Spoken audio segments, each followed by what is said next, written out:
Hello everybody and welcome to part 6 of the Dragon Ball Z Budokai 3 Let's Play, the final part in Goku's Dragon Universe story mode. So we have indeed a lot to cover. Now one thing I do love is that you can see that even the fused Kaioshin and Kibito actually have a special piece of artwork. And the artwork in this game, even though it is such a basic way of presenting the story, is just so high quality. Of course, though, we don't actually get a background for Inside Buu, it's just the same rocky plateau where we were before. And, well, he's back to Super Buu, at least. So now we're actually going to fight him inside, and as you can see, the scale of these maps is just... I love it so much, even in a place, like such a weird and grotesque place as Inside Buu's body. It just looks so interesting. And this is actually one of my favourite pieces in the game. It's a very weird sort of track, it kind of has this otherworldly sound to it, but I do really love it. And you can see that, of course we have the water kind of rushing beneath our feet, that's all moving, but it also animates whenever I take a step. You've got particle effects going on. There's a lot of cool little details. It's a really gorgeous game. But one thing I actually want to start talking about, at least start anyway, is Dragon Ball Super, because, when I did the Budokai 2 Let's Play, Resurrection F wasn't even out. So, that was quite a while ago now.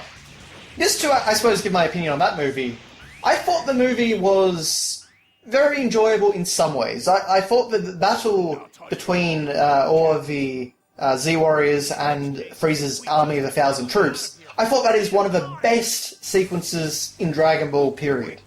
That is, honestly, quite possibly the best animation we have ever got in the series, ever. And it's very rare that I get to, praise anything in Dragon Ball for good animation. So, that sequence, I go back and rewatch that sequence fairly regularly, actually. It's really enjoyable to see all these characters fighting and, Gohan and Piccolo kind of leading the charge and seeing Muten Roshi in the front lines again. It is such a cool thing. And just, we get so many varieties of locations. It's all hand-to-hand combat.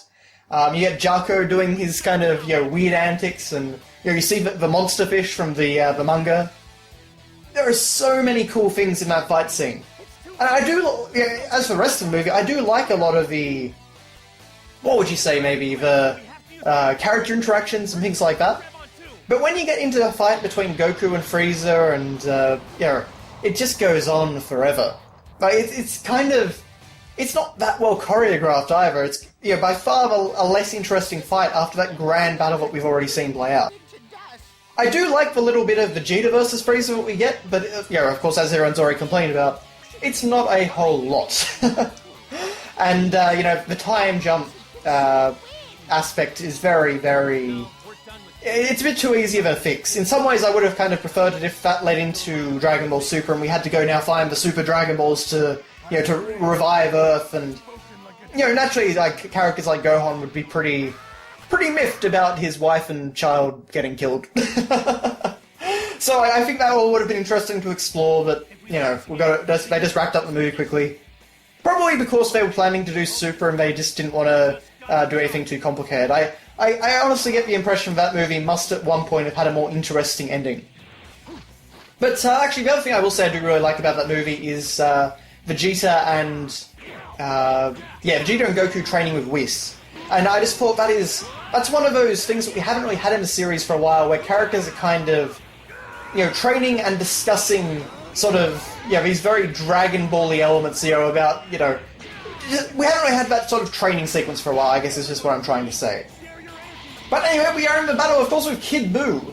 And, I actually did manage to pull off a Super Spirit Bomb this time, as opposed... Well, I think I did do something like that in Budokai 2, didn't I? Well, anyway, it looks much nicer in this game. So, of course, we get to do a proper Spirit Bomb rather than a Super Dragon Fist.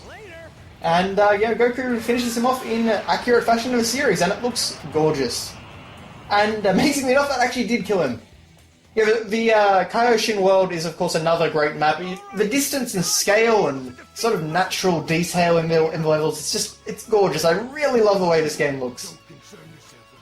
Honestly, given some of the animation that we get in modern Dragon Ball products, I would like to see something done in a similar style to Dragon Ball Z Budokai 3 as like a series. I mean, I know, of course, it probably wouldn't look that good, but I don't know, this game just seems to capture the series so well.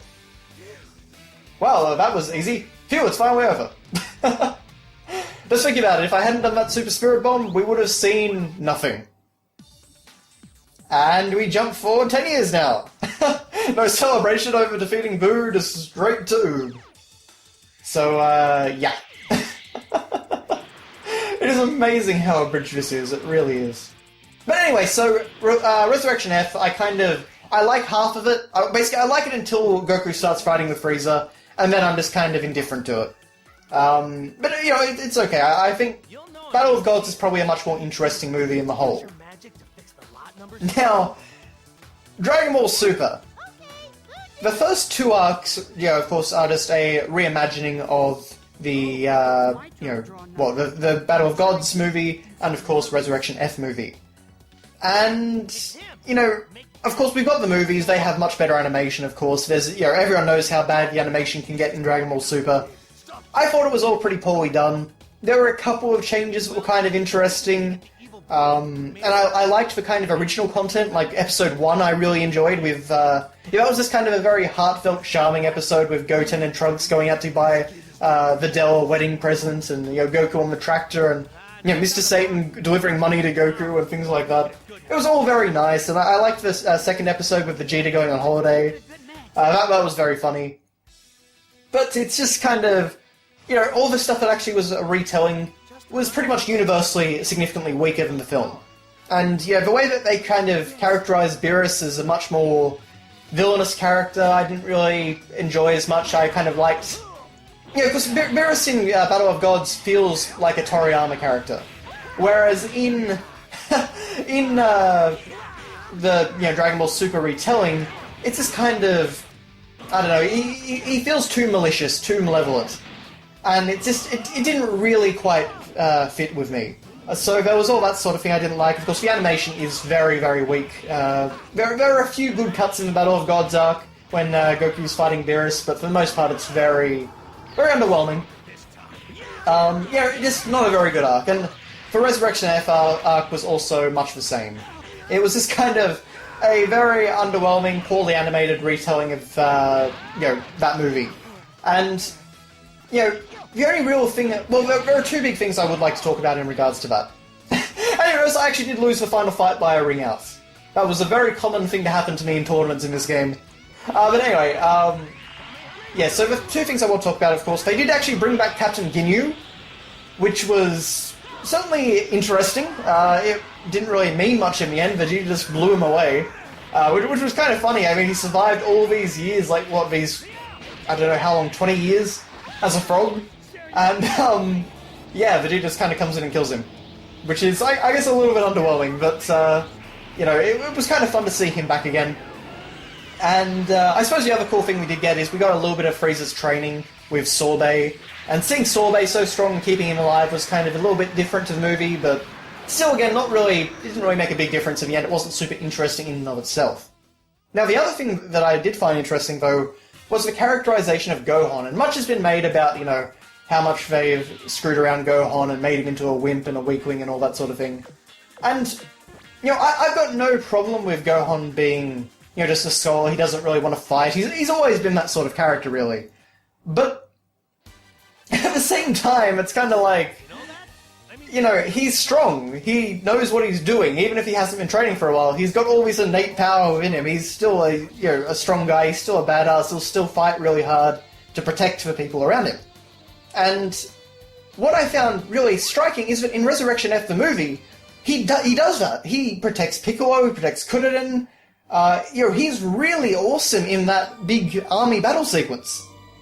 And then in the series, he just kind of gets slaughtered. You know, he can't really even do Super Saiyan for even a moment, and I don't know, it's just kind of underwhelming. So I'm not really sure what Super's deal with Gohan is in that way, but yeah, just one of those little things. And I do like that it at least led into him saying, "Hey Piccolo, train me again. I want to get stronger. I want to protect everyone. I want to protect my family." Because I do really like that sort of element, but it's just kind of weak the way that they went about, you know, showing him in the series. But, yeah, anyway. So, of course, we're in the credits now, and the cool thing about the credits is it actually, it demonstrates, you know, what this game could have been like with cool cutscenes. And of course, it's all just kind of the little animations and super moves from across the game. But they kind of cut it into a really cool-looking cinematic portrayal of the story mode. And you can see, like, we've even got beam struggles here, a gameplay mechanic which, even though very rarely implemented, is actually new to Budokai 3. But, you can see Kuderen using the Kienzan on second form Frieza, and Goku fighting Cooler in Kaioken form. So much cool stuff like that. It's just, I love all this stuff. I wish the game had cutscenes, because these ultimate moves, especially arranged in, like, a story chronology fashion, they look awesome. Of course, 18-17 beating up on Vegeta there. And, of course, breaking his arm, which is really cool. Then, of course, killing off future Gohan, which is awesome. And, I'm going to be showing off a lot of these super moves in the following parts. But, I love this. I love the little Barber sitting over there and just kind of, using a crystal ball. It's all very cute. And, so much untapped potential when I revisit this game. I love the Versus mode. I come back and play the Versus mode just like I would any other fighting game. But, I haven't revisited the story mode in so long, and it's just like, it could have been so much more Dragon Ball Z Budokai 3 Dragon Universe mode. So much more. Well, maybe with Xenoverse 2 or whatever Dragon Ball game is made next. I probably actually shouldn't have talked about Xenoverse 2 as if I knew it was coming a few parts ago, because naturally it hasn't actually been confirmed. But, after the sales of Xenoverse 1, it was pretty successful in the West. I kind of feel like it will be... we'll see it again. A random sequence of Videl beating up on Mr. Satan? Really beating him up, as you can see. I guess we just wanted to fit all the characters in somewhere. Of course, Super Saiyan 2 Goku and Vegeta doing Dragon Rush mode. Getting some pretty cool looking cutscenes. And again, that's kind of what I imagine when I think of the series being some sort of series being animated with these style of graphics. It's because the animations for the Dragon Rush encounters are so nice. You could just get some really cool battles going on. Ghost Kamikaze, of course. Interesting enough, of course, you can see that we've got the scene with Vegeta, which I showed off, of course, using the Spirit Sword attack, and it's weirdly enough in a different place to where the story mode actually puts it. The story mode put it in the plains area, whereas this sequence here put it in the cliffside area, the mountains, where Goku and Vegeta fought at the start of the series. So, just many weird things you kind of notice when you actually sit down and watch the story mode, rather than just play through it for your first time. And of course, here in the final sequence with Oob, Goku actually has his right costume. There are actually many costumes in Budokai 3. It's a really cool element. But the story mode, of course, uses none of them. Which is kind of one of the many shames of this story mode. But anyway, okay. So Barber just gulps on the crystal ball and flies away. But yes, that was Dragon Ball Z Budokai 3's story mode.